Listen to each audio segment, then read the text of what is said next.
Alright, hello everyone. Hope you guys can hear me pretty good. Welcome to Musky Talk. Alright, hello everyone. Alright, hello. And hope you guys can hear me pretty good. Welcome to Musky Talk. Alright, hello everyone. Alright, hello. And hope you guys can hear me pretty good. I got loops. 1 second. Welcome to Musky Talk. Alright, hello everyone. Alright, hello. And hope you guys can hear me pretty good. I got loops. 1 second. Welcome to Musky Talk. Alright, hello everyone. Alright, hello. And hope you guys can hear me pretty good. I got loops. 1 second. Welcome to Musky Talk. Alright, hello everyone. Alright, hello. And alright, you guys can hear me. Anyone watching? Are you getting loops or feedback at all? Alright. Just need a quick yes or no. Alright, hello. And alright, you guys can hear me. Anyone watching? Are you getting loops or feedback at all? Just need a quick yes or no. And alright, I think that's a no. I think just because I had too many screens open. Alright, so Musky Talk, episode 1. We got a couple people lined up for today on the show. So let's start this off with Mr. Brian. Brian, how you doing today? I'm doing great. Yeah. Alright. 1 second, Brian. Just keep talking. Sounds good. Sounds good. Alright. Okay, so they can hear you pretty good on the stream. I can hear you pretty good. So, just a quick little introduction. Who are you? What do you do? What do you love about Muskies? Got it. Yeah, I'm Brian Mirek. I'm the president of Chapter 35 of Musky Inc. That's the Milwaukee chapter. Mm-hmm. We're mainly focused on the Waukesha County lakes in that area, and we also do expand to some other waters in the general southeast Wisconsin area as well. So yeah, that's that. I fish mainly around the Waukesha County lakes and Vilas County area, and yeah, real active with the club on the stocking, fundraising, and research side of things. So how did the stocking go this past fall? So, right, we did this fall this year, past correct? Fall, so yeah. So this past fall, the DNR stocked about 1 fish per acre into Pewaukee, which is generally what they target for Pewaukee. 1 fish an acre is pretty good for a numbers type of fishery.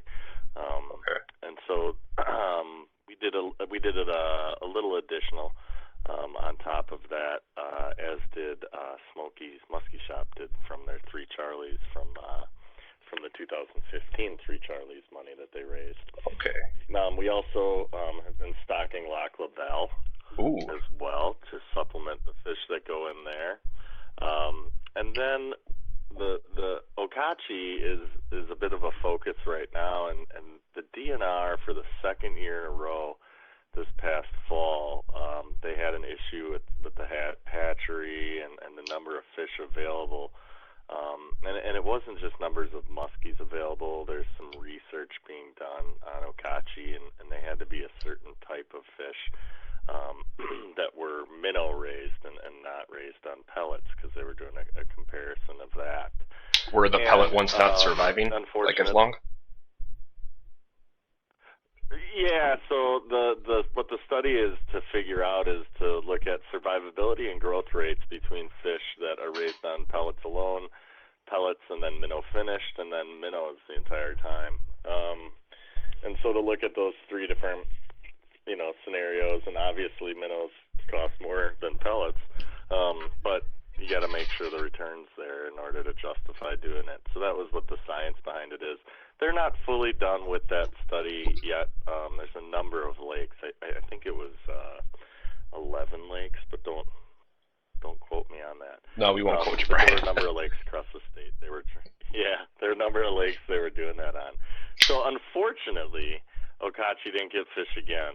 The good news is this is where clubs like the Milwaukee chapter of Musky Inc., and there's another local club, the Muskellunge Club of Wisconsin, we work together to do the stocking. So when the 2015 fall stocking didn't occur, we were able to find Gollin Fish Farm out of Dodgeville. They had extra fish left over that they left in their ponds over the winter for us. And so we stocked them last April, and that made up for missing the fall of 15 because we put them in the spring of 16, and they were the same age fish. And so spring stockings actually really intrigued us about spring stockings when that happened. And what we did was we decided to work with that fish farm to set aside some fish for this coming spring. Well, lo and behold, it was a good thing we did that because Okachi didn't get stocked again this past fall. So actually this Thursday, on the 20th, we're going to be stocking 1,000 fish into Okachi. This Thursday? Yeah, this Thursday on the 20th. And so we'll be doing that, and then we'll that one's being funded through us, Muskellunge Club of Wisconsin, a Waukesha County grant, and Team Rhino Outdoors gave a donation directly for that as well. So is this open to the public? Like, can we come help or visit or whatnot? You bet. Where do we meet? Betcha. And so we'll right now. So the way these stockings go, we're given a time, but it's always a moving target.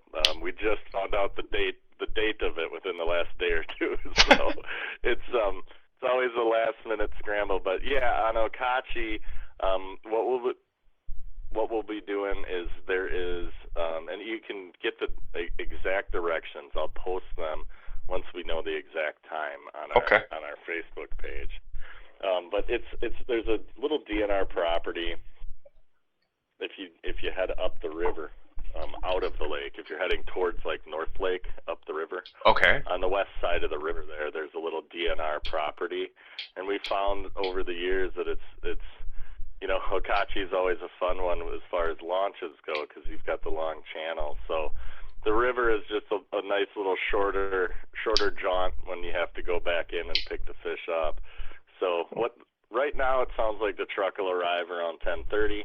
We'll let the fish settle down in the truck for a little bit and then start transporting them from the truck to the lake as soon as we feel the temps between the truck and the lake are close enough to each other.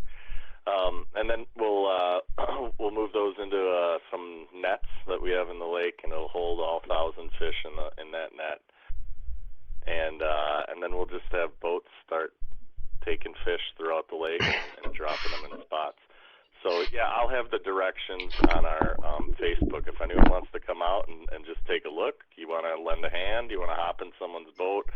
There's generally no shortage of stuff to do, and definitely pretty fun to just sit and watch. Right now, that's tentatively 10:30. I'm not sure which lake is going to get their fish first yet. So they're pretty close. Yeah, and then also big thanks to Doug Reuter and Milwaukee Musky Expo, as well as Smokey's Musky Shop from their Three Charlies tournament from this past fall. We found out that our fish farm had some additional fish available as well. So we're going to be, thanks to those two big donations, we'll be putting 300 fish into Pewaukee on that same day as well. And that'll be done right at Smokey's. We'll have a net pen in the water there as well, and we'll have some boats. So if anyone wants to check that out, Smokey's Musky Shop. Again, check out our Facebook page for Milwaukee Chapter of Muskies Inc. On the specific time targets we'll be doing. Yeah, definitely post that, and I'll share that. Yeah, perfect.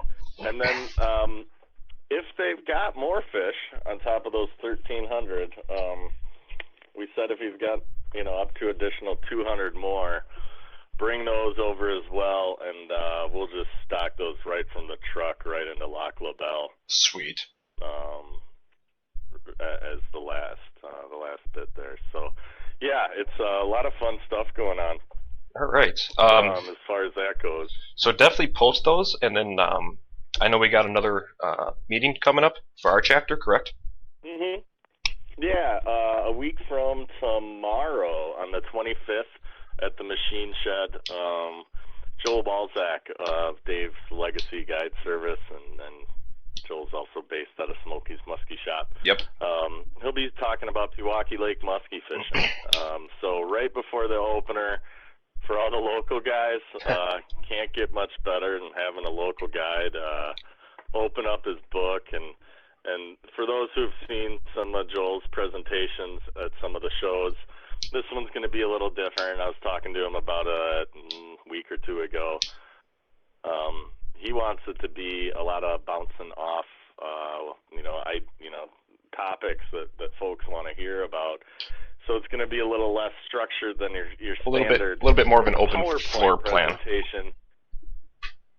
Yeah, so that people can ask the questions of, hey, I struggle with this, or can you help me explain why this, whatever people want to do, and he'll kind of let it glide that way. So really looking forward to that one. I think that's going to be a really, really great speaker, and it's our last meeting of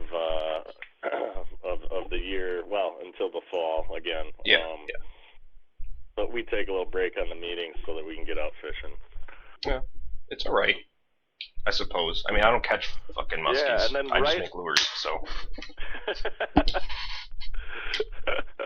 Right after that, on Sunday, April 30th, we have a guide raffle going on right now, a fundraiser. You can get tickets at our meeting, or if you wanted to come to the actual guide raffle, it'll be at Curly's Waterfront Pub, so right across the street from Smokey's Musky Shop, on Sunday, April 30th.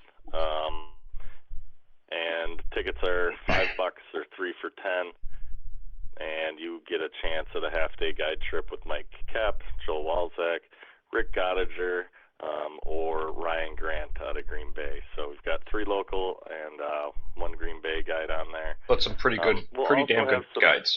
Yeah. Yeah, 4 really good guides for sure. I mean, the way I looked at it, these guys, I can't thank them enough. They just donate these half-day trips right to us. So every dollar we, take in on this goes directly into our stocking fund. So for all that stocking we're doing right now, this helps set us up for stockings in the future. This is just one of the ways that we do that. So awesome. It's a new thing we'll have, and on the drawing of it, the drawing will be at 6 p.m., but from 4 until 6 p.m. we'll have some various meat raffles going on, and if you just want to come and chat muskies too, I think there'll be quite a bit of that going on there, as everyone's itching to go for 6 days after that when we can actually start fishing. I'm down. I'll be there. So you bet. Right, 2 more questions because I know you got to go. One, mistake on the lake. Talk about that right quick. Yeah. So Smokey's Musky Shop, the day before our guide raffle drawing, actually, on that Saturday, April 29th, Smokey's Musky Shop has their annual Mistake on the Lake. They have a sale on quite a bit of the stuff in the store. I forget the exact details. And also, folks bring their used stuff to sell and set up on the tables out in front. So if you got some stuff you're looking to get rid of, bring it down there. Check it out. And also, you might see something that you've been looking for a while. So, definitely get that stuff because, a week after that, our club, we've got a challenge against the Illinois chapters over that Illinois weekend, or that opening weekend, against some Illinois chapters. And then the weekend after that, on May 13th, we've got our annual big fundraising tournament, the Milwaukee Classic, and that one's open to all 4 main musky lakes in Waukesha County. Okay. And again, all this will be on the Facebook page. I'll share that after this the cast today. Last question, and this is a personal question for me. Is Smokey's still alive? Is it still going on? Is it not getting sold to the bar? Do we know anything? Right. So Smokey's will be. All I've heard is Smokey's will be around through this season. Okay. At a minimum. From there, I don't really know. I don't think anyone really knows. But yeah, no, it's been assured that that it'll be around this season, from what I've heard. Okay. All right. Well, thank you very much, Brian, and I'll be seeing you later in the week. Thank you, sir. Not a problem. Have a good one, man. All right, we'll see you. Bye. All right. All right. So that was Brian. Chapter 35, Musky's Inc. 1 second, you guys. Dun dun dun. So yes, up next on Musky Talk, we got Jesse Carpentier. He just needs to call, and we'll get this rock and rolling. So Jesse, if you can hear me on Facebook, buddy. Or let's try it. Jesse, you there? Yes, I am here. All right. What's up, man? How's it going? Nothing much, dude. Glad to be a part of this. It's pretty cool. Not a problem. I've been kind of tinkering this idea around for a little bit, and everything kind of fell in line tonight, and here we are. We got you. It's spur of the moment kind of deal, but anytime we can get out and help out the industry, it's a good deal. Oh, for sure, definitely. So a little bit about yourself, Jesse, Maddlures, and then of course Musky Freak. Yep. I make a little lure called the Maddlures. It's a little swim bait. I call it a swim bait, kind of twerk bait. From what I've noticed in the last year, I've seen a lot more fish just using it myself. When you become a bait builder, you kind of find what the fish want at certain times a little more. You get to test out stuff a little more, and you get to see what they're after. And I found out a lot about my bait in a year or so, and I love it. But Musky Freak, that's a company we started here probably within the last 2 years. It started rolling a little more. John Harrison and Mark Murphy, they were the two original Musky Freaks. They started the company up with Fat Boy Lures, and all they wanted to do was, hunt this fish. That's what we're all about. And after, and it kind of grew. Musky. I got to meet John fishing out on the lake. Met him on the computer. He said, "Come out and fish with me." I was like, "All right." And those guys taught me everything I know about bait making pretty much. I've learned a lot from those guys, and it just grew from there. I mean, we're all about the small bait, the basement makers, trying to get their names out there. I love it. I absolutely love it. So, first question. One, how did you get into musky fishing? What was that moment? Ooh, that's a good one. I was up fishing walleyes on Lake Mille Lacs. We were just pretty much slow rolling the deep waters, just trolling. We had a drift sock out, just letting the wind take us, and I had a smallie on, and it was probably one of the biggest smallies I've seen. Had it up fighting at the boat, and in a split second, the biggest fish I'd ever seen in my life came up and literally took it off with ease. It just took it, and I was like, holy cow, I want that fish right there. And then ever since then, I've been addicted, and I pretty much haven't fished for anything else since. And that was it. Then you were hooked. Yeah, I mean, I got to say the fish was at least 50, 55 inches. I mean, looking back at it now they actually seen some muskies up close and personal. Yep, I mean, it was a big fish, and it took the fish with ease. And after I seen a predator like that, I was like, that's the only fish that's going to get me going. And every time I see one, it's the same ever since. Oh, that's awesome. So now on to the next question. How did you get started in bait making? Did you start off with bucktails and then go to the, your twerk baits, or what did you do? I just I drew up some pictures. I had some ideas in my head, and pretty much using some of the jerk baits I've used before, which I use mostly. I like jerk baits and stuff. Mm-hmm. But I just kind of seen what I wanted in a bait, and I put it on paper. I had 3 different designs, put them on paper, and I had them on paper for a long time. And I met John Harrison, and he had made his own baits. He's like, "Hey, why don't you just come over and try cutting one out and see how it goes, And I put a couple down on paper, and out of the 2 that I pretty much worked on, the Maddlures was the one that worked the best. So. And that's it. Rest is history. Yep. I mean, from 1 year, I seen probably 10 fish, just lollygagging around on the lake to the next year having my own bait and having confidence in something. And it literally just totally upped the amount of fish I seen, just the amount of action I was having out on the lake. That's awesome. Nothing beats catching a fish on a lure that you make. Yep, and my first was even in a tournament situation. We were fishing the No way. Musky Inc. Iowa spring tune-up, and it was the first time I pretty much got to use my bait. I'd had it all winter because I made it during the winter, and we got invited to go fish down there, and within 2 hours of fishing the tournament, I caught my first fish on my bait, and it was just awesome. Wow. So muskie in tournament, that's huge enough, like by itself. Then you add on that it was your own bait that you made. Yep. I don't think you can get much better than that for your first muskie on your own bait. I literally screamed, dude. I think I made out with the fish a little bit. That's all right. It happens, man. It's okay. That's cool. Yep, it does. So opener, what are your plans for opener this year? Oh, we already had our opener. We've been to Iowa 3 times this year, but back here in Minnesota, I think we're just going to hit a small little lake that might not get any pressure because it's a little unknown. Yeah. I'm not going to ask for the name, but, that's fine. Yep, it's one of those tiny ones. It's one that I haven't even really heard much talk about, but we've been there. You know that they're in there, and that's enough. Yep. So over in Minnesota, what's the game plan for springtime muskies? Is it the same over here as Wisconsin, or? For me, I'm a firm believer in the small baits in the beginning of the season. I got one down in Iowa on a tiny little Mepps bucktail, just flipping around. We've been fishing and we've thrown big baits and haven't seen anything. And the only fish that we've moved was pretty much on bucktails this year so far. What size bucktails? A little bit smaller ones, like single eights, double eights? Little Mepps? Not even, like the Mepps number 5. Oh, wow. Yep.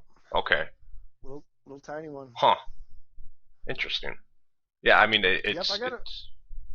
What's up? You can't be afraid to throw big baits early in the year, though. I mean, you can't rule that out.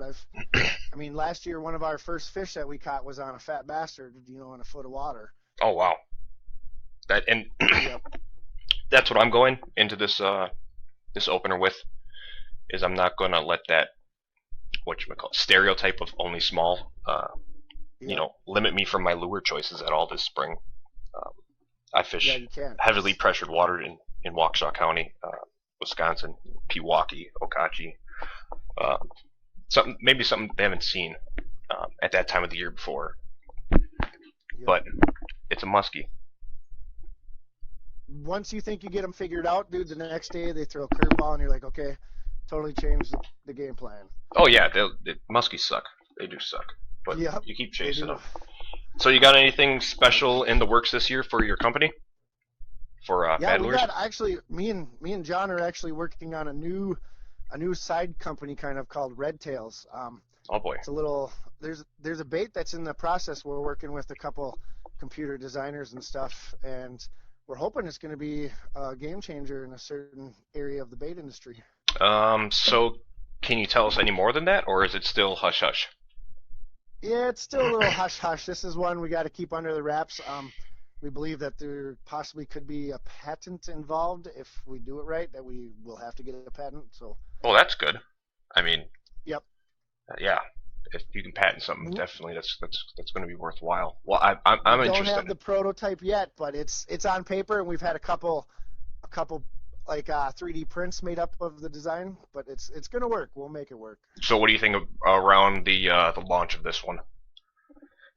We're hoping by the expos at the end of this year. Okay. Well, that's a perfect time to drop. That's what we're pushing for. Yep, that is the best time. I mean, we'll have a little time to fish it, hopefully. Yes, I'm down. Definitely keep us posted on that one. That one. Yeah, we will for sure. I'm excited when there's a top secret, black ops musky lure in the works. You got my interest. Yep.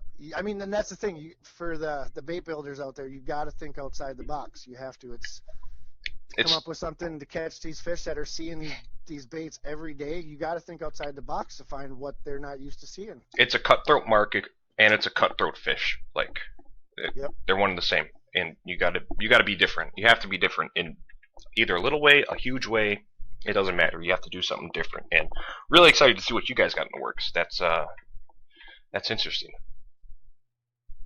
Yep, we're excited about it. Actually, that's why we created our Red Tails. It's going to be between just me and John Harrison. We're working on it together. It's okay. I love working with the guy. He's the godfather of Musky Freak. It was his idea. He wanted to get everybody out there in the basement world and give them a chance to get their work known, because some of the sickest work is in a from the basement. basement world. Yes, it really is. I mean, I'm part of Musky Freak. Thanks. I mean, that was awesome when I got that message. I was like, oh my god, yes, include me. Yes, what do I need to do? Yep, it's great. We just got our first Canadian member, Jonathan Lamontagne from Canada. He makes some really sick bakes that are gonna really be awesome. If you guys get a chance to get your hands on one, you gotta try them out. So if you guys didn't know Musky Freak, go to muskyfreak.com. There's a whole list of a big old map of all the basement builders that put out really sick baits. I think we are at 36. Oh wow! If I'm correct, 36 or 37. And it's not just baits. We got rod builders. And then the epoxy. Some of the. Yep.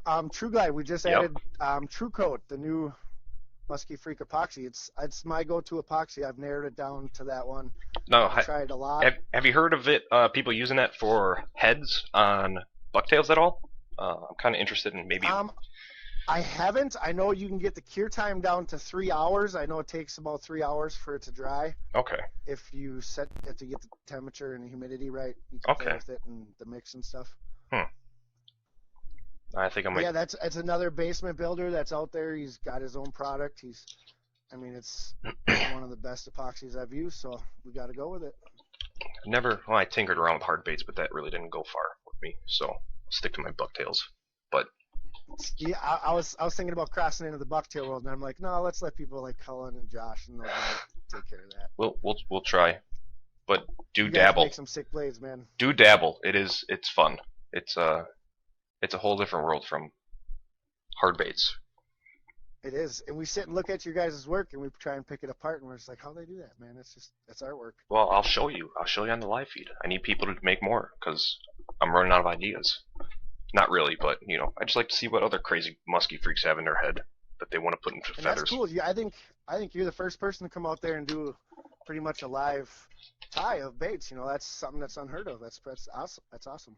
Well, our next guest, Ryan Zylka of Dirty Hookers, he did that. And Eric Eversole. Yeah. They were the. Yep. I saw them. I'm like, all right, I got to do this. Also, Musky Freak Ryan, Dirty Hookers. He makes some sick blades. Oh yeah. I just got one. I got one of the Black Wonder Breads. Ooh, you got the Black Wonder Bread. Yeah. Ooh. I saw it. I'm like, I need this. What do I got to do? And we figured it out, and now I got one. So later on in the show, I'll be busting that one out and going over it with you guys and talking about it and whatnot. Heck yeah. But Jesse, thanks for coming on, man. Awesome. Oh, thanks, Colin. Thanks for having me. I'm gonna have to book you like later, and we need to have progress on the Black Ops Musky lure. We will. I think we're gonna have pictures here pretty soon, hopefully. Well, you better let me know. I need to see this.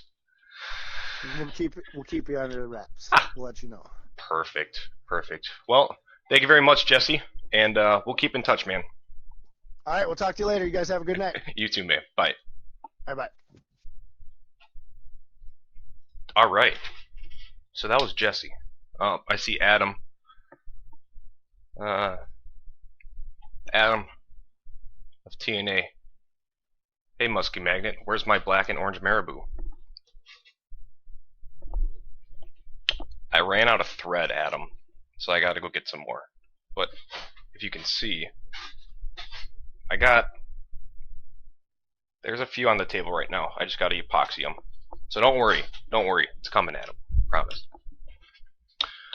Alright.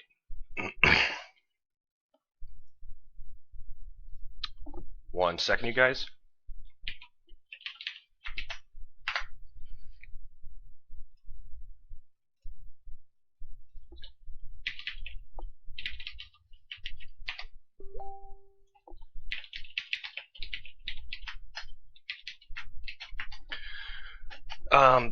Using a couple different programs for the phone. Not 100% sure on which one has the best audio, so I'm going to go look back and view that. Try to get some better audio for you guys.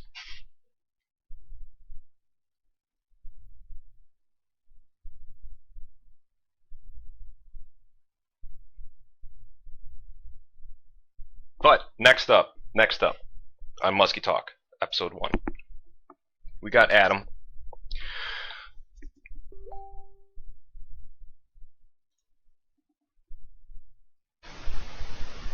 Oh,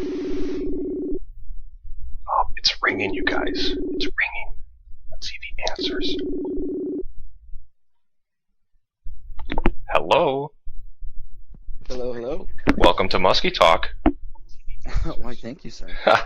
So, you guys, introduce yourself, Adam.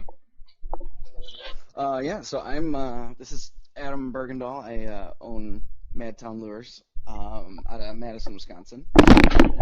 I don't know. I guess I've been building baits for a couple of years now, doing a lot of different tinkering for a long time, and then finally, I think as most of us get started, it just became wanting something specific and couldn't really find a bait like it, and so I started messing around and making one that did exactly what I wanted it to, and worked out pretty nice. It does. My buddies introduced me to you guys, and I was blown away. I really was by the paint job. I mean, you won that contest. Who ran that contest? So that's the Johnston Lure Company, who's another awesome builder. He does a ton of different crankbaits and stuff like that, and he's been running the painting contest each year, and I actually didn't even know about it until this year, and jumped in kind of towards the end of it, and it was actually, I mean, it's anyone else that's painting baits or doing anything, I highly recommend following their Facebook page, Instagram, anything, and hopping in that contest next year, because the guys in it and the people that you'll meet through it are pretty awesome. It's good networking and another good way to make sure you're putting out quality products. I mean, what's more better than a competition between a lot of good bait painters? Exactly. It's really, like, if you're looking for something to really kind of push your creativity, it's amazing what a contest like that'll do to kind of just make your brain dig deeper into some creative patterns and see what you can come up with. Oh, for sure. I mean, you got to win. You got to win. So that was definitely what I tried doing. Like I asked, Jesse, I'm having a brain fart. What was that moment that got you hooked onto musky fishing? Well, it was actually kind of funny, I guess. Before, I've always been huge into fishing, but before I was a mature adult and a bass fisherman, I accidentally caught a muskie just chucking spinner baits, and kind of, I think, for a period of about 5 years, forgot that bass even were a thing, and just chased muskies. And now I can't really bring myself to chase anything else consistently with the same intensity, and it's just such a unique sport and such a unique fish, and it's great community of guys too, and really opens up the doors to messing around with some really fun baits and getting some cool stuff in the water too. It's unlike any other fish. I hear you on that one. This is true. I know my moment. I was on a river. I've only been musky fishing for like 2 years, aggressively. Mm-hmm. I was on a river. We knew that they were in there. Me and my buddy saw this big girl, mid to lower 40s, swimming around. We couldn't get her to bite during the day. Came back. I chucked a mini hog wobbler, and first cast blew up. I shit my pants. At the same time, I wasn't looking at the bait. I just heard this eruption from the water. I missed them, of course, because I was on bass tackle, but that was my moment, and I have not regretted this journey ever since. Yeah, no kidding. It's got me through quite a bit. It's been pretty awesome sport, and a lot of different avenues to go with it. So the next first question is, how do you get into musky bait making? Was it just the whole idea of, I don't really like any of these, I'm just going to make my own? Yeah, it was interesting because it was kind of a combination of just I've always been just really kind of obsessed with the way that baits work and what makes them do what they do underwater, and how a little tweak here or there will affect what it'll do underwater. And so I used to mess around with all the baits that I had just to try to get them to do something different, and then just kind of got to the point where it was half that I was looking for a bait that did something a little differently, just a little easier to work glide bait that you could really make incredibly erratic. But there's it's my first bait, just the mini Madman that everyone has been kind of seeing on my Facebook. The one that probably I don't even know if I've posted pictures of much else, but that's the one that's been going around. But that was the first bait that I really kind of wanted to bring out, and it's the shape, and it's not like there's anything special about there's no astrophysics or anything crazy with the shape or anything like that. It's just a drop belly glide bait, which is about, I mean, as standard as it gets. But Yeah. but the biggest thing with baits is just kind of understanding and learning the concepts between what a specific amount or location or anything of weight placed in a bait is going to affect its action in the water. And so I used to just mess around doing that a whole bunch until I finally had a design that I loved and caught a fish the first time out on the water with a really crappy prototype that I wasn't even really intending to actually fish with. I was just checking the action. Yeah, it was caught a nothing to write home about, just like a 31 incher, but Musky's a musky, man. Fish right away. Oh, exactly. I get excited about 20 inches. Yeah. Just as easily. But it was just kind of from there, as soon as I caught that first one too, it just pretty impossible to stop thinking of new things and new tweaks to make and new paint jobs and new techniques for just getting natural flash and contrast in the water too has been really fun. I love mine. Actually, I'm gonna try to grab mine and see if I have a long enough cord, because you hooked it up because I came there and you're like, and my buddy bought it and I was kind of pissed. He was like, oh, I got one with like an epoxy job that isn't perfect and there's like just one little lump on it. It's like, dude, okay, whatever, man. He's like, yeah, I'll sell it to you for like, this much. So my buddy bought it, and then they wouldn't stop talking about your lures, and while I was at my booth, and then I kept looking at them, and I'm like, son of a bitch, I should have bought one of those. So then I go back, I'm like, hey, Adam, do you have any other mess up, like, epoxy job ones, man? And you did! So, of course, I had to snag it. I saved a select few for the show, just in case there were some guys that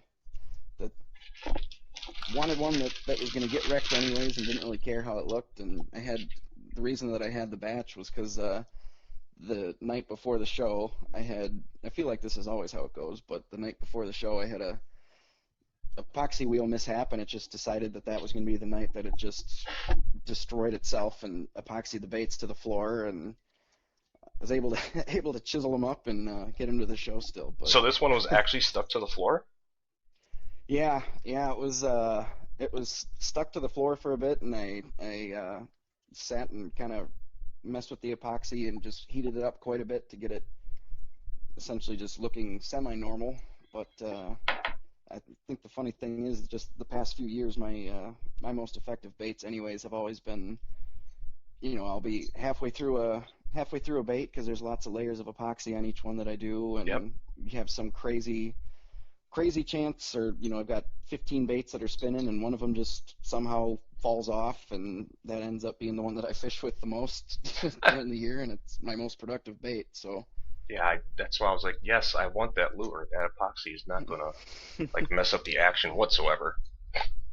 yeah, that's the thing is the epoxy. The biggest thing is, as long as it's not absurdly ridiculous, there's really no, with the glide baits and stuff like that, there's really no monstrous difference in action that's going to cause at all. No, unless there's like a tumor on the side of epoxy, but there's not. Exactly. So my buddy's been asking me, Tom and Greg, about the Riddler. Ah, yes. So yes. what are the expected dates of those getting shipped out? Are they out? Well, so it's a kind of interesting here. So they are officially out and available. The only issue is I am kind of doing them in smaller quantities than I originally thought. Okay. And the reason is a good reason. But so for right now, essentially one of the things that always kind of crushes me is just the fact that I can't.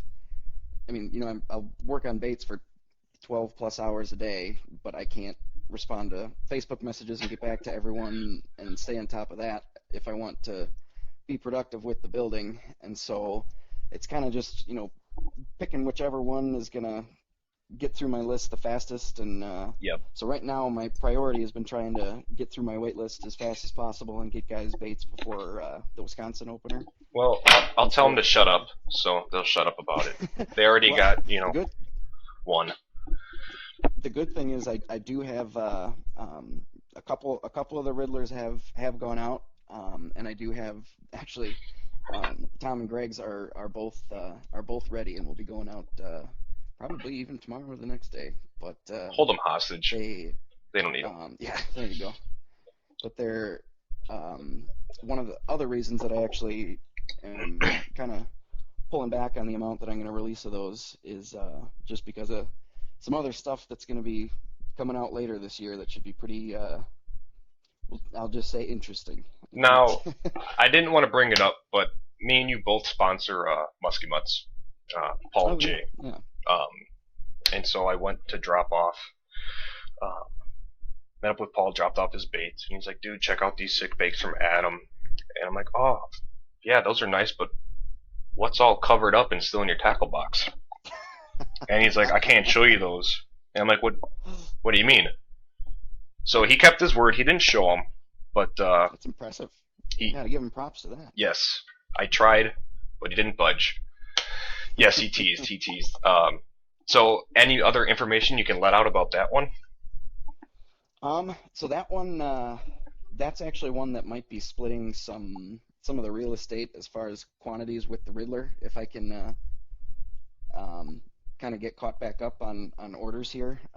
It's kind of crazy with a one-man operation trying to handle everything coming in, but I can't even thank everyone enough for patience and everything like that, and just respect for kind of understanding the time that goes into each one. And so, that's kind of splitting the release between kind of half of the Riddlers and then half of what was hidden in that little box is potentially kind of what it's looking like. Do you have a name for them yet? And, not for these other ones yet. So I might might open up the floor to let people name it. Do it. Once I post it, then whoever wins gets a free one or something. So on that one, what's the release date around for that one, the secret one?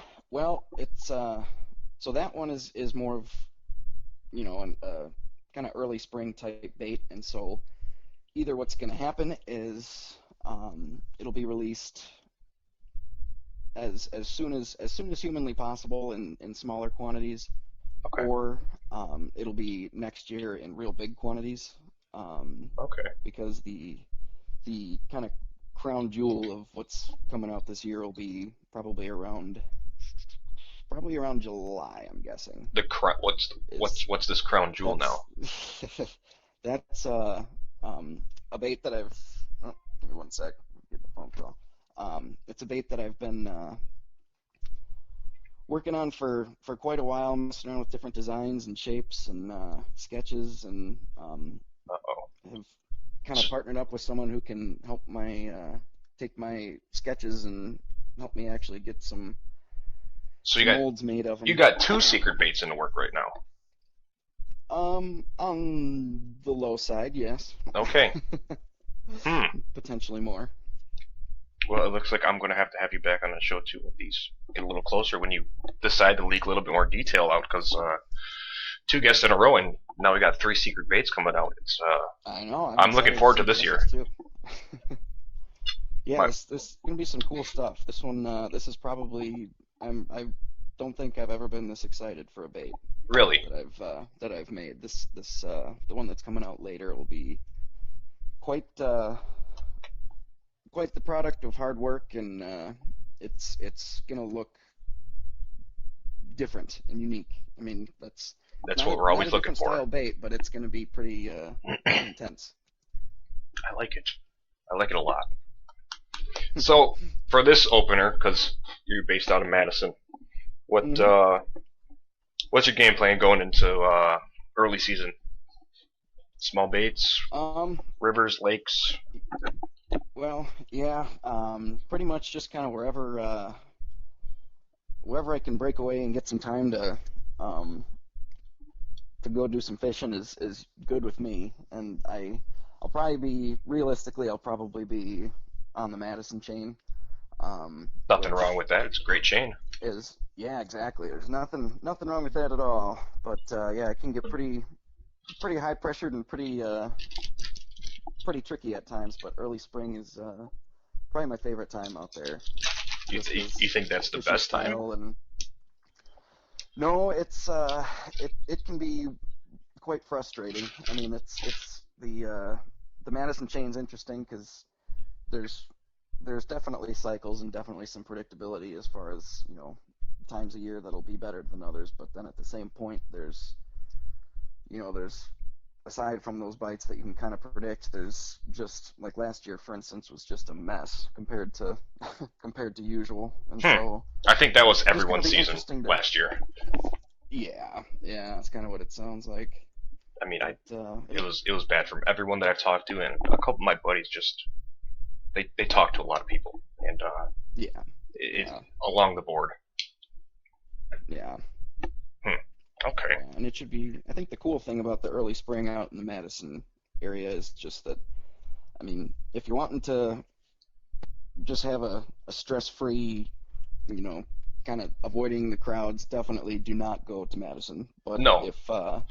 If it's fun just because the water's still clear yet that time of year in Madison, and doing a lot of the typical spring stuff in Madison is, I mean, you're gonna find fish and gonna see fish, but hoping to get some pretty cool footage with the water actually being semi-clear before it turns to soup later in the year. But, I'm interested. I always love the underwater footage. That's favorite of all time. Favorite. I couldn't agree more.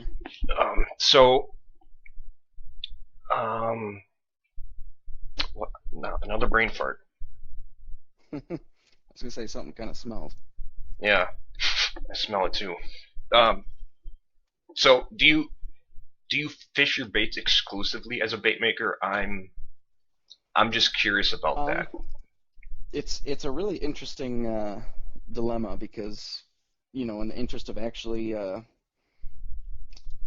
successfully catching fish all season long, there's going to be times where, you know, certain baits are going to be more productive than others, and it's hard to. You really got to be kind of conscious just not to fall into the pitfalls of just using your own baits to try to catch a fish on them when it's not the most ideal bait to use. And so last year that was a lot of prototyping, a lot of messing around, and so even though it may not have been ideal at times, I was kind of throwing them just to tweak stuff and try to get stuff really dialed in. Okay. But you know, the majority of the success is you know, if there's another bait that's going to work that day, I'm not the kind of guy that's too good to throw other stuff. So that's nice. Yeah, because I kind of feel the same way. But like I was saying earlier, when Dirty Hookers released that Black Wonder Bread, because I told myself I'd never buy another person's bucktail. Well, that didn't really work out, so yeah, I know how that goes. I guess I'm not good, and I'm not too good to throw my own bucktails. Well, and that's the thing too, is it's like there's so many talented guys out there that it's just fun. Oh my god, it's unbelievable. Fun to see what everyone else makes and mess around with their stuff too, and yeah, it's just awesome, awesome community builders out there. It now I got a question, and damn it, I should have asked Jesse this. The small bait makers at the Milwaukee Musky Expo was hosted by someone called Musky Slime. Do you know anything about that Musky Slime? Have you ever heard? Like, I did some research, and the only thing I could find was it's like an attractant scent to put on trolling baits or something. Interesting. Yeah, I'm not too familiar with that actually. I kind of want to keep that going, except have more. Definitely more booze for those guys. Yeah, definitely. And I think that first hallway off to the left there when you come in was kind of tough for the guys that were down there, because I don't even think many people. I didn't even know there was one over there. Yeah, it's the booth prices were amazing. It was nice to kind of have that available, but that hallway was kind of not what I was expecting. So that's why I jumped into the main building. Yeah, you got the steal of the century, I heard, on that one. Yeah, paid a little bit extra to get it, but it was, I mean, the whole weekend's about fun and getting the baits out there and getting them to good people, and I met so many incredible guys there, and got to really show a lot of different people the baits and get them in front of a lot of different people, and it was really, really good time. Do you plan on did you go to any other expos last year? I got up to Wausau for a bit. I went to Chicago as well, and then this year I did, and then so next year I went just kind of as a spectator to Chicago for this last year, and for next show season I'm planning on going to as many shows as my inventory allows, and so I'm definitely hoping to do. I'll definitely do Milwaukee again, and hoping to do Chicago potentially. Okay. And potentially Wausau as well. Okay. But everything's still way up in the air at this point. Well, I know I'll see you in Milwaukee. I plan on going to that one again. I don't know if I'll go to any other ones, but I will definitely be seeing you around. And yeah. You got to keep me in touch with Fish in Madison and with the secret ones. Yeah, as soon as things start coming together a little more, I'll start releasing more stuff, and I just want to make sure. I think part of the tricky part is that I can't release too much just for the sake of getting more messages. No. But I don't want my wait list to turn into any longer than it needs to be. But I just want guys to be able to get their baits as fast as possible. Well, as fast as I can do with a couple arms, but it's fast enough. People have to wait. Well, thank you so much, Adam, and I'll keep you in the loop and everything, man. Sounds great. Great talking to you. This was fun. Awesome. I'll talk to you later, man. Sounds good. Bye. Hello? Hello. Oh boy. Alright, guys. Our next guest has just called in. Who are you? Who are you? Well, my name is Ryan Zylka at Dirty Hookers Tackle Company. Oh boy. Oh. 1 second. I think I'm having a hard time hearing you. Hard time hearing me? Wait, here we go. We're good now. Better? Oh yeah, much better. Alright, so Ryan, first and foremost, I got your bait that you sent me. Yes. The Black Wonder Bread. Here it is, you guys. Let's hear your thoughts on it. Well, I told Ryan that I was going to talk about his bait and do a review. It was in the works about the Musky podcasting and reviewing baits. So, we kind of did Adam's earlier, and now we're going to do Ryan's. So, I had to study this bait as a builder to find flaws. if I don't want to make people feel stupid, but as a builder, and I know you can probably feel the same way, Ryan, looking at other people's bucktails, you can see things that they may have messed up on. Oh yeah. Like you look at them differently. So I'm going to start out with the flaws first. And like I said, there's one. I found one flaw.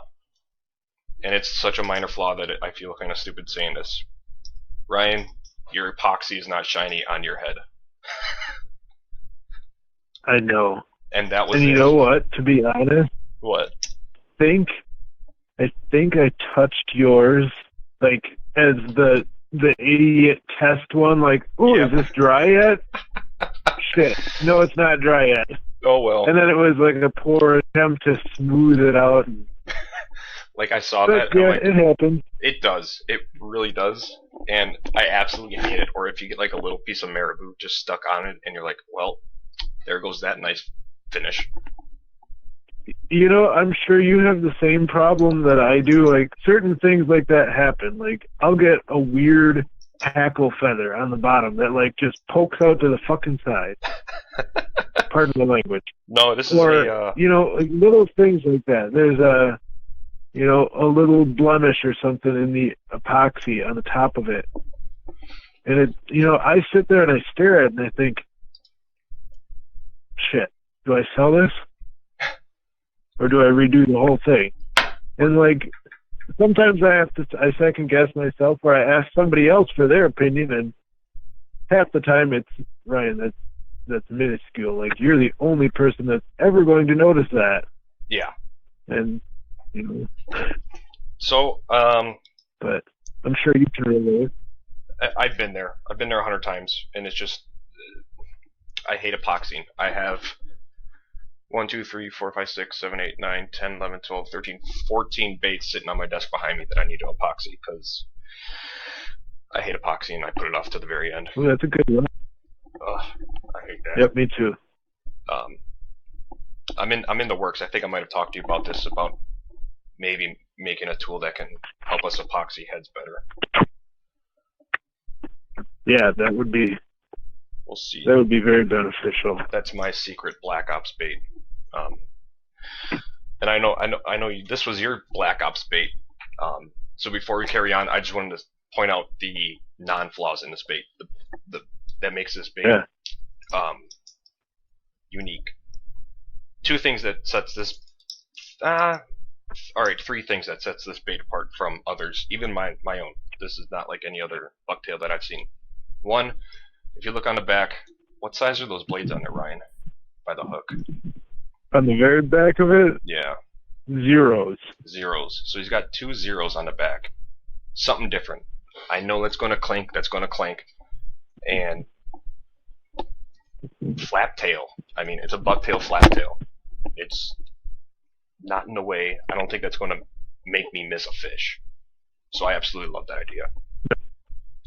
Second, there's no wiggle on the bait, on the actual wire itself. A lot of people have a lot of headroom from the beads.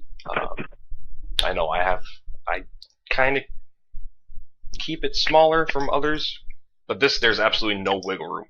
This bait is not going to loosen over time or anything like that. There's a millimeter, which is, I don't know, something unique. I've never seen that before. Good wire twisting. That played key. But what I think is the biggest thing about your bait is that you have a glow-in-the-dark bead at the top. And that bead, because I was like, what is that? And it does glow. Is it the brightest glow? No. But for, fishing at night, that's going to stand out. And I don't want to say that I'm going to steal that from you, but I might be putting that on a couple of my baits. No, it's a great idea. To be honest, it's more or less for you than it is for the fish. Yes, exactly. I have it on my leaders too, but it's nice. It just gives you a little bit of a warning, like you're getting close, so you know when to do your figure 8, or you don't ram the leader into eyelet or something. I mean, I've done that a million times. That's exactly what I was thinking. I don't really do much night fishing for muskies. I want to, but we were up in Green Bay doing some walleye fishing at night, and you don't know how many times that frickin' rip and wrap came all the way to my end of my rod when I was reeling in for another cast. Yep. So, what the hell? How did you come up with this one? I mean, it seems... In reality, I should have thought of this color combination a long time ago, and probably 1,000 other people should have too. But what happened? How do you come upon this? Well, at first it came out with the Wonder Bread. Mm-hmm. Came across those blades, and I looked at it, and I think it was my brother said Wonder Bread. I'm like, yeah. Like, it's a Wonder Bread. It's like it's a classic pattern. But I had never seen that done on a bucktail or a marabou, nonetheless. And I thought about it for a while, and I'm like, how the hell am I going to make dots on a marabou bait? Like, that just... So I tried a couple different things and came up with the one that I use now. And we did white ones. I did white ones for a while, and I liked that. And my God, you just have half people like white, bright colors, natural colors, and then you have the other half of people that really like black, dark colors, black and one bright color, black and orange, black and chartreuse green, like classic musky colors right there. Exactly, black and a bright color. Yep. And I'm like, well, and I don't know how we came, but he's like, you do black Wonder Breads. I'm like, oh my God, that's genius. I'm like, then you get everybody. Then you have, you cover everybody's favorite color. You do. And it turned out amazing. Like I was saying to Adam, I've even told a couple of my buddies this. I'm never going to buy another bucktail from anyone. I'm not. I make my own. It's good enough. Whatever. So then the Revolution came out, and then I bought one of those. And then Dirty Hookers came out with the Black Wonder Bread. Well, I had to get one of those. So there's stipulations to my I will never buy another bucktail. That stipulation is awesome ideas put into work. That's it. I was the same way for a while. I was like, I never buy another bucktail again. Like, I'm making the best bucktails. And then I started watching and talking to people, and I'm like, can I have one of your bucktails? And I've started a pretty good collection of bucktails, and every one that I do, I tend to trade with people.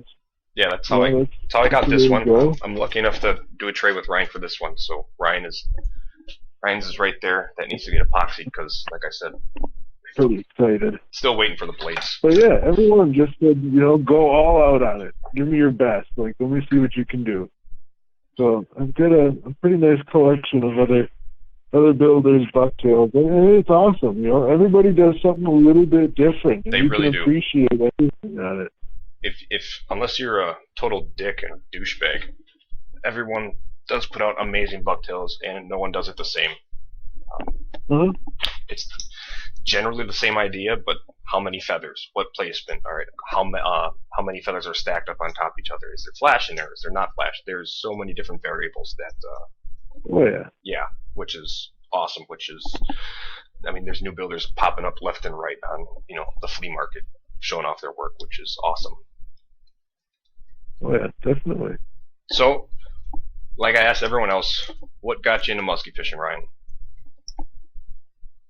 Oh man, I've been thinking about that all day. You brought it up, and I have been musky fishing, I think, since I could walk. So you're born in it. I was born into musky fishing. My dad met my mom on a musky fishing trip. I now live above the bar and restaurant on the lake that I grew up fishing, coming to since I was 3 years old, or since I was younger than that. Wow, that's pretty cool. So your first muskie. Yeah. How big was your first muskie then? My first muskie I caught, I want to say it was like 34, 36 inches. I was 6 years old. Trolling. So it was pretty much the size of you. Pretty much the size of me, yeah. That's awesome. It was a Cisco Kid topwater. The old Cisco Kid. On topwater too, that's badass. Yep. Huh. So, the next question is, what brought you into bait making? Like I asked other people, was it something you didn't like in everyone else's baits, and you're like, I can do it better, or what was it? Yeah, it started out. I was playing around, and I was tying jigs and stuff, and I never was really into fly fishing until later on, after I had started tying. I did jigs and like walleye flies and this and that. Mm-hmm. I tied a couple bucktails, and I couldn't quite figure it out. And one year, this was probably 4 years ago or so, like 3-4 years ago, I decided I was going to tie bucktails for a couple people for Christmas, and I did, and I enjoyed it, and I started tying more. I had some people asking about them. Like, these are pretty nice, and I started sharing some pictures here and there, and I got invited to the Musky Expo. If I wanted to have a booth there, and I thought, well, holy shit! It just got real. That prompted me to, do I enjoy this enough to jump into it and start a company? And I thought, fuck, why not? So, what's the worst that can happen? And I started the company. Exactly. So far, so good. I enjoy the hell out of it still. You know what I don't enjoy, Ryan? What's that? Your shitty internet connection so I can watch you live feed. I know. Yeah. They've been closed for like a month now because this area is completely barren this time of year. There's nothing to do. That's all right. Soon you guys will have more Dirty Hookers live feed. Yeah, more live feeds. We need to do a couple. Definitely. Biggest question that I have personally, the name. What? How? Like what? Dirty Hookers Tackle Company. It was a name that me and my brother had thought up for like a little tournament, a resort tournament or something up here that we were doing, and it was just a funny play on words, I guess. And when I talked to him about starting the company, he laughed and he looked at me and said, "You know what you got to call it?" And I said, it crossed my mind, and I said, but I don't know, that's a little, ballsy for a company name. He's like, seriously though, think about it. What's your target market? He's like, males. Yep. Yeah, there's females, but the majority of it is males. It is. In their mid-20s to God only upper, knows. Whatever. He's like, who are you going to offend in the muskie industry with that name? I'm like, true. He's like, where are you going to offend in the fishing industry? I'm like, true. He's like, anybody else doesn't really matter. I'm like, yeah. Yeah, they ain't going to buy really your went with it, and to be honest with you, I don't think I've offended anybody with it so far. I don't think it has either. And to be honest, I don't. Go ahead. The only problem that I get is when people look for the website. I never thought about that. I have to put in tackle afterwards, otherwise you're going to be in trouble. Dirty Hookers. That's what you're doing at work. All right, so you guys make sure you type in tackle after you search in Dirty Hookers when you're looking up Brian's website. Otherwise you get yourself into some trouble. Yeah, delete your history after that one, you guys. So where are you based out of? What part of Wisconsin again? I'm up in northern Wisconsin. I'm In between Park Falls and Minocqua. Okay. I guess. So you're up there. Out in the middle of nowhere. Well, yeah, we're pretty far up there. It's fine. Someday I wish to live up there too, but, the job's down here, so. Yeah. So, do you have any other secret Black Ops baits? So far, every guest has a Black Ops bait, and your Black Ops bait just kind of got released with the Black Wonder Bread. You got anything else special, fancy, that's coming to the table shortly? We do. We just had a meeting of the minds the other day with some new things to test out bucktail-wise. Okay. They all might fall flat on their face, which, I have no idea, but those we're going to kind of play with a little bit this year. Okay. There's been one that's non-bucktail related that we've been testing. Non-bucktail related. Topwater related, actually. Now, is this public knowledge, or is this hush-hush still? Some people know about it.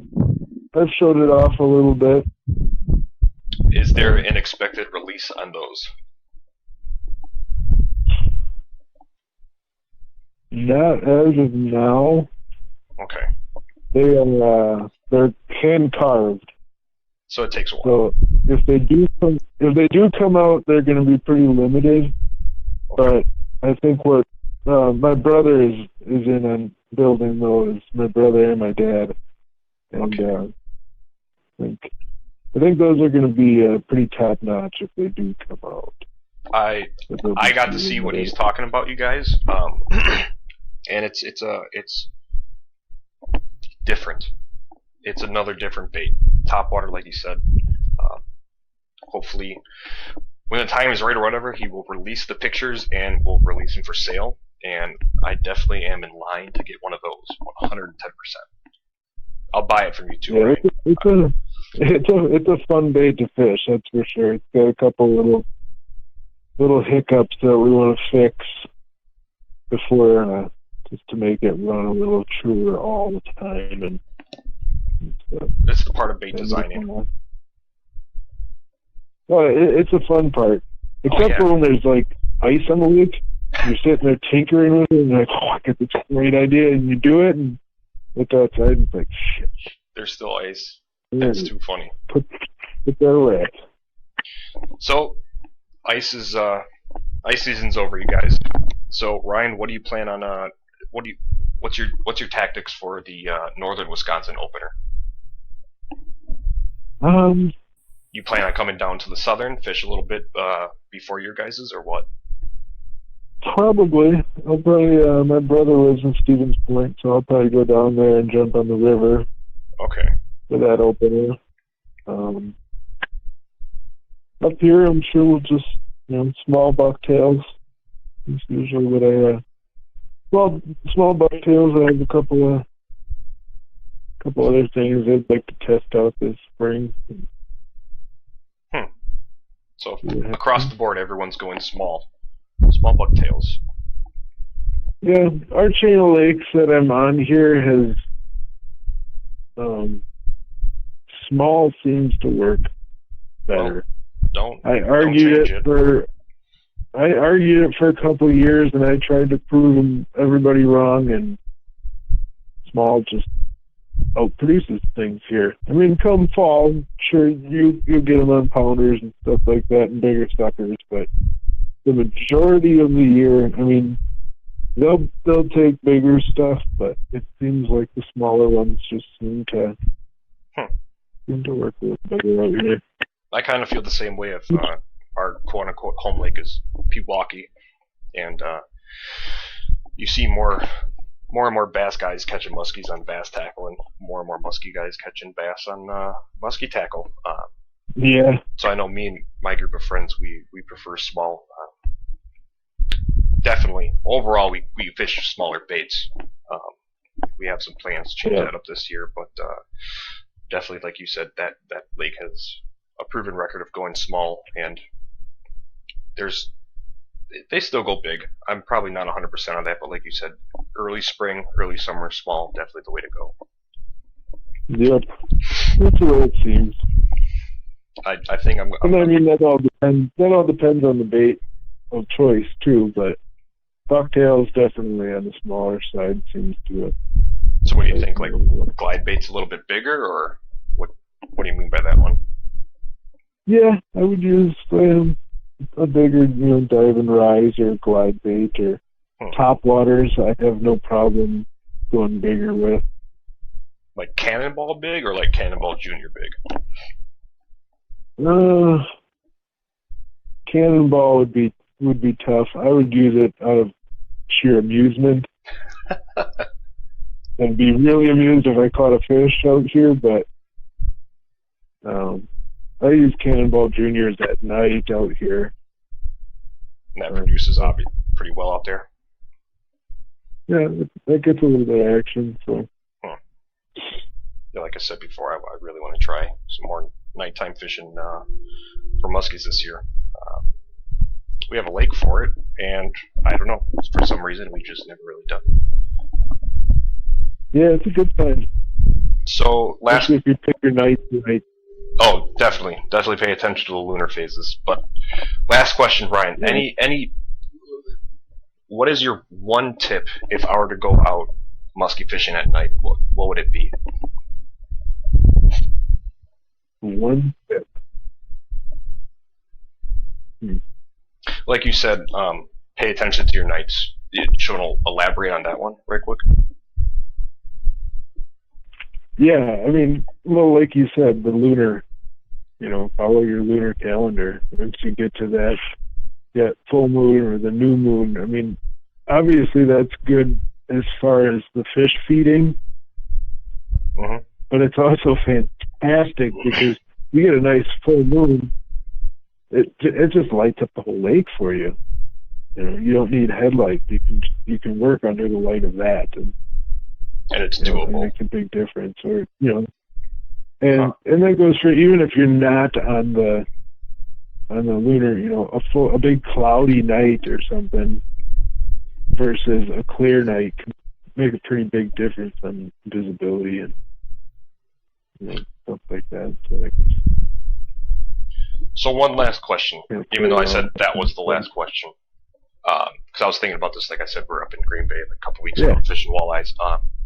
Headlamps. Do you fish with them on all the time while you're night fishing? Do the muskies get scared of them? I fish with it off unless I need it, more so because of the mosquitoes than anything else. That's when we're fair night enough. fishing, we usually turn the light on the graph off too. Oh, really? And just let my eyes kind of adjust to it, and otherwise it just draws. It draws bugs. Like bugs gravitate to the light, and next thing you know, you'll be sitting there trolling, slowly casting, and you're like covered in mosquitoes. So I just keep as many lights off as possible. Huh. I didn't think about that locator, turning the locator off. Interesting.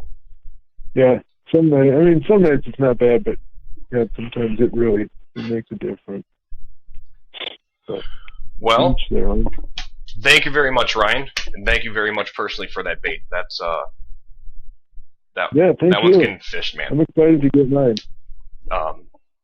You'll be getting yours shortly. Waiting on the blades and of course the epoxy, but perfect. Until then, and you got to keep me posted on that the secret bait. I'm excited. Oh, will do. Perfect. All right, Ryan. Well, I'll catch you later, man. Thanks a lot for coming on. Yep. Thank you very much. We'll talk to you later. Bye. Yep, bye. All right, guys. Musky Talk, episode 1, down in the books. I ran a little bit over. That was my first show. I'm trying to keep this to an hour. So today we had on multiple guests. In the future, probably not as many, just so we can get a little bit more detail into either their bank company, into tactics, into their lake, into their state, anything like that. So just wanted to give a broad, hey, this is what I do, yada yada yada. So don't expect 4 guests on a show, 1 or 2, maybe 3.